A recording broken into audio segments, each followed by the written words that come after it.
Hello everyone, welcome to winners kitchen. ఈరోజు వీడియోలో అరటికాయ ఆవకూరను ఎలా ప్రిపేర్ చేసుకోవాలో చూద్దాం. ఈ కూరను చాలా సింపుల్గా చేసుకోవచ్చండి. అరటికాయ ఆవకూరని ప్రిపేర్ చేయడం కోసం ముందుగా ఒక గిన్నెలోకి వాటర్ని తీసుకుని అందులో సాల్ట్ని వేసుకోవాలి. అలాగే ఈ కర్రీని ప్రిపేర్ చేయడానికి నేను ఇక్కడ 4 అరటికాయలను తీసుకుంటున్నాను. అరటికాయల పైన ఉన్న తొక్కను తీసుకుని ముక్కలుగా కట్ చేసుకుని ఆ ముక్కలను ఈ సాల్ట్ వాటర్లోకి వేసుకోవాలి.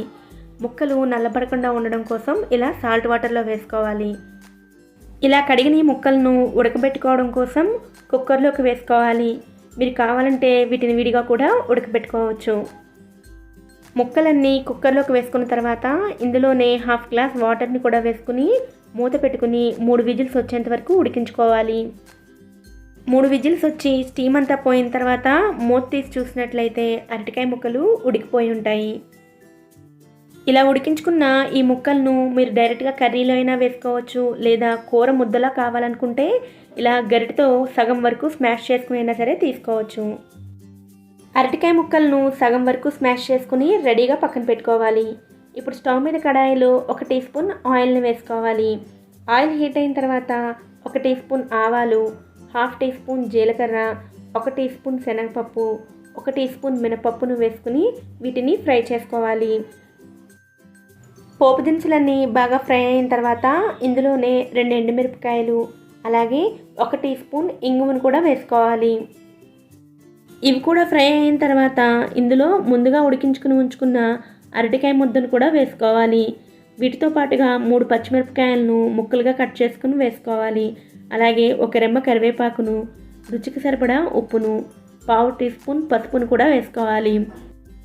అలాగే 1 టీ స్పూన్ అల్లాన్ని నేను ఇక్కడ తురుముకుని వేసుకుంటున్నాను. అల్లం ఫ్లేవర్ ఇష్టం లేని వారు అల్లాన్ని స్కిప్ చేసేయవచ్చు. ఇప్పుడు కూర అంచుల నుండి 1 టేబుల్ స్పూన్ ఆయిల్ని వేసుకోవాలి.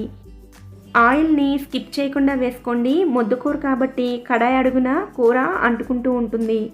ఆయిల్ని వేసుకోవడం వలన కూర కడాయికి అంటుకోకుండా ఈజీగా కుక్ అవుతుంది. మొత్తం అంతా బాగా కలిసేటట్లు మిక్స్ చేసుకున్న తర్వాత ఇప్పుడు ఇందులో 3 టేబుల్ స్పూన్ల చిక్కటి చింతపండు రసాన్ని వేసుకోవాలి. అరటికాయ కూరను ఆవ పెట్టుకుని ప్రిపేర్ చేసుకోవాలనుకుంటే చింతపండు రసాన్నే వేసుకోవాలి. ఆవ వద్దనుకునే వారు స్టవ్ ఆఫ్ చేసుకుని కూర చల్లారిన తర్వాత నిమ్మరసాన్నైనా సరే పిండుకోవచ్చు. చింతపండు రసాన్ని వేసుకున్న తర్వాత కంటిన్యూస్గా 2 నిమిషాల పాటు మిక్స్ చేసుకుంటూ కుక్ చేసుకుంటే అరటికాయ కూర రెడీ అయినట్లే. ఇలా ప్రిపేర్ చేసుకున్న ఈ కూరకి ఆవ పెట్టుకోవడం కోసం కూరని పూర్తిగా చల్లారనివ్వాలి. కూర పూర్తిగా చల్లారిన తర్వాత మాత్రమే 1/2 టీ స్పూన్ ఆవ పొడిని వేసుకుని 1 టీ స్పూన్ ఆయిల్ని కూడా వేసుకుని మొత్తం అంతా బాగా కలిసేటట్లు మిక్స్ చేసుకోవాలి. ఆవ పొడి రెడీగా ఉంటే ఇలా వేసేసుకోవచ్చు. ఒకవేళ ఆవ పొడి రెడీగా లేకపోతే మిక్సీ జార్లో 1/2 టీ స్పూన్ ఆవాలు, 1 పచ్చిమిర్చిని కానీ లేదా ఎండుమిర్చిని కానీ వేసుకుని గ్రైండ్ చేసుకుని ఆ పొడిని ఇందులో వేసుకోవచ్చు. వర్షాకాలంలో, చలికాలంలో అప్పుడప్పుడు ఆవకూరలను తీసుకోవడం వలన ఆరోగ్యానికి చాలా మంచిది. ఈ సింపుల్ టేస్టీ కర్రీని మీరు కూడా తప్పకుండా మీ ఇంట్లో ట్రై చేయండి.